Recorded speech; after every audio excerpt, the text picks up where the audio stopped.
Park దగ్గర ఉన్నాను, రమ్మని కృష్ణకాంత్ పార్క్ దగ్గర. సో మరి మన తెలుగు సినిమా ఇండస్ట్రీని వరల్డ్ కి పరిచయం చేస్తున్నారు, పాన్ ఇండియాకి వెళ్తున్నారు, బాలీవుడ్ లో ఒక పేరు సంపాదించడానికి వెళ్తున్నారు మన వాళ్ళు. సో అలాంటి వాళ్ళని ట్రోల్ చేయడం కరెక్టే అంటారు?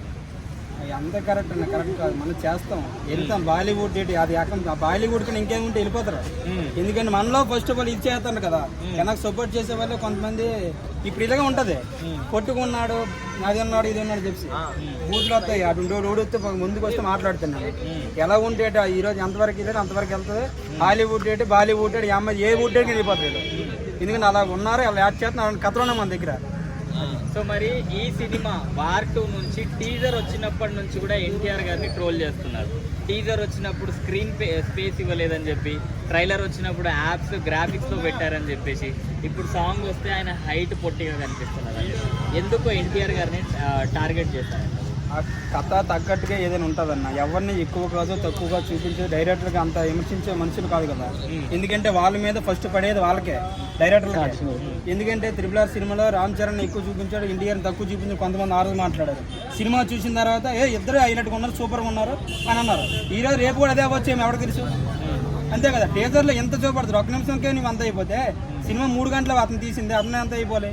ఒక బాబు ఫ్యాన్స్ నాకు చంపేస్తారా బాబు, నేను ఇల్లు చేస్తున్నాను ఆడంత అయిపోరు కదా, అంతే కదన్న. ఎవడైనా ఒకటే, ఆ పవన్ కళ్యాణ్ అవ్వచ్చు, సంపూర్ణేశ్వరం అవ్వచ్చు, ఎవరికి తెలుసు, ఎవరిని ఒకటే. ఎవరిని ఎక్కువ తక్కువ చూపించి కంటెంట్ బట్టి అక్కడ చూపిస్తారు ఎవరినైనా. లాస్ట్ క్లైమాక్స్లో ఎన్టీఆర్ని హైలైట్ చేయొచ్చాము, అదే చెప్పంటారు కదా, క్లైమాక్స్ చెప్పంటారు ఏ సినిమాకేనా, అందులో హైలైట్ చేయొచ్చాము. సో మరి ఈ సినిమా August 14th రోజు రిలీజ్ అవుతుంది, మరి ఎలా ఉండబోతుంది అంటారు? ఇండిపెండెన్స్కి మన 79వ ఇండిపెండెన్స్ డేకి ఇదే మన కానుకేం అనుకుంటాను నేనైతే. ఎందుకంటే అంత గట్టిగా ఉంది. ఈ రోజు కూడా ప్రోమో ఒకటి రిలీజ్ అయింది. ఆ డ్యాన్స్ చూస్తే అది నరాలా లేకపోతే ఏటో కావాలి నాకు అర్థం అవ్వట్లేదు, అలా చేస్తాను. అందరినీ అల్లు అర్జున్ అంటారు, అల్లు అర్జున్ కూడా ఎన్టీఆర్ చూస్తే ఎన్టీఆర్ బాగా చేసినటువంటి ఈరోజు. అల్లు అర్జున్ ఫ్యాన్స్ తక్కువ చేయట్లేదు, తప్పు. అతను స్టైలిష్ స్టార్ మామూలుడు కాదు, కాకపోతే కష్టపడి ఎక్కువ ఇతను చేస్తారు, అతను సింపుల్ చేస్తే కష్టపడి చేస్తారు, అంతే తేడా. మరి వార్ 2 నుంచి ఒక సాంగ్ వచ్చింది నిన్న. ఆ సాంగ్ లో ఎన్టీఆర్ గారు పొట్టిగా ఉన్నారు, అమ్మాయిలాగా హీల్స్ వేసుకున్నారు అని చెప్పి ట్రోల్ చేస్తున్నారు, ఏం చెప్తారు? విన్నాడికి చాలా బాధగా ఉంది. నాకైతే టెంపర్ ఎక్కిపోతుంది, దేశ కోసం టెంపరు. ఇది ఎన్టీఆర్ ఒక్కడిదే కాదు, అందరిది. మనలాగా హైట్ ఉన్న అందరిది ఇది సమస్య. కాబట్టి హైట్ తక్కువ ఉన్న మాత్రం ఏమవుతుంది, స్కిల్ ఉండాలి, టాలెంట్ కావాలి, ఏదో కొత్తదనం కావాలి.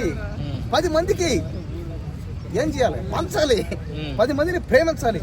సినిమా హీరో అంటే ఏముంది చెప్పండి, హైట్ లేకపోయినా పర్సనాలిటీ లేకపోయినా ఏ ఉన్నా లేకపోయినా నటించాలి, నాట్యం చేయాలి. కాబట్టి నటించాలన్నా, నాట్యం చేయాలన్నా, డైలాగులు చెప్పాలన్నా, ఫైట్లు చేయాలన్నా, రొమాన్స్లు చేయాలన్నా, కామెడీ చేయాలన్నా ఎన్టీఆర్ గారి గురించి వాళ్ళు చెప్పలే. అన్నా ఏం చేస్తాడు అన్న ఎన్టీఆర్ అబ్బాబా ఏం చేస్తాడు పోయా. ఆ సినిమాలు ఉంటాయి పాతవి అయితే, అది ఎవరు ఏం సినిమా, ఆది సింహాద్రి సినిమాలు ఉన్నాయి, ఇంకా చాలా నరకతా ఉంటే ఒక్కటి సాంబా. ఏమి సినిమాలు ఒక్కొక్కటి టెంపర్ అయితే చెప్పలే అసలు. కాబట్టి ఇన్ని సినిమాలు చూసి అతను మనం అసలు ఎన్టీఆర్ అంటే మన ఇంట్లో ఫ్యామిలీ అతను. అలాంటి ఎన్టీఆర్ని హైట్ లేదని ఎవడైనా ఆడిగా దొరికాడంటే మాత్రమే ఇక్కడ ఎత్తాడు. కానీ ఆడెవడు చిక్కడు, అదే ప్రాబ్లం. ఇక్కడ వచ్చిన పోతే అదే ఆ ట్రోల్ చేసినాడు ఎవడు ఇక్కడ చిక్కడు, చిక్కాడంటే మాత్రం ఆడు అయిపోతాడు. కానీ దయచేసి ఇలా మానేయండి. ఇప్పుడు ఎంతమంది ట్రోల్ చేసినా అతనేం పీకలేరు, ఎందుకంటే ఆయన ఒక పెద్ద స్టారు. అది కాకుండా వాళ్ళకి అన్నీ బాగుంటాయి, ఆస్తిపాస్తులు అన్నీ బాగుంటాయి. ట్రోల్ చేసుకుని ఏదో ₹1 సంపాదిస్తే ఓకే, బతుకు. ఎవరైనా ట్రోల్ చేసుకుని డబ్బు సంపాదిస్తే బతకచ్చు. కానీ మరీ ఫ్యామిలీని, మరీ ఇంట్లో ఆడవాళ్ళని అదే అనద్దట. ట్రోల్ చేసుకో, ఏమవుతుంది, ఆడు చేయకపోయినా ఎవడో కూడా అంటాడు అనమాట. మా ఊళ్ళో అయితే ఇంకా నానా రకాలుగా అంటారు అందరూ. ఏమని అంత ఉన్నాడు ఎన్టీఆర్ అందరూ ఏమంటారు, పుట్టోడు అంటారు అందరిని అంటారు. హైట్ తక్కువ అందరినీ. ఎన్టీఆర్ ఒక్కడే కాదు, అల్లు అర్జున్ అయినా అతను ఎవరతను యశ్మర్ శంకర్ రామ్ అతను కానీ అందరినీ చాలా మందిని హైట్ తక్కువ అందరినీ అందరూ అట్టే అంటారు. కాబట్టి ఏంటంటే పుట్టోడా అన్న ఎంత కామెడీ. కానీ దయచేసి ట్రోల్ చేసేటప్పుడు ఏం చేయాలంటే ట్రోల్ చేయాలి, ట్రోల్ చేసుకుని బతికితే బతుకు. కానీ ఆడవాళ్ళని లేడీస్ని వాళ్ళని అనుకుంటూ చేస్తే బాగుంటుంది.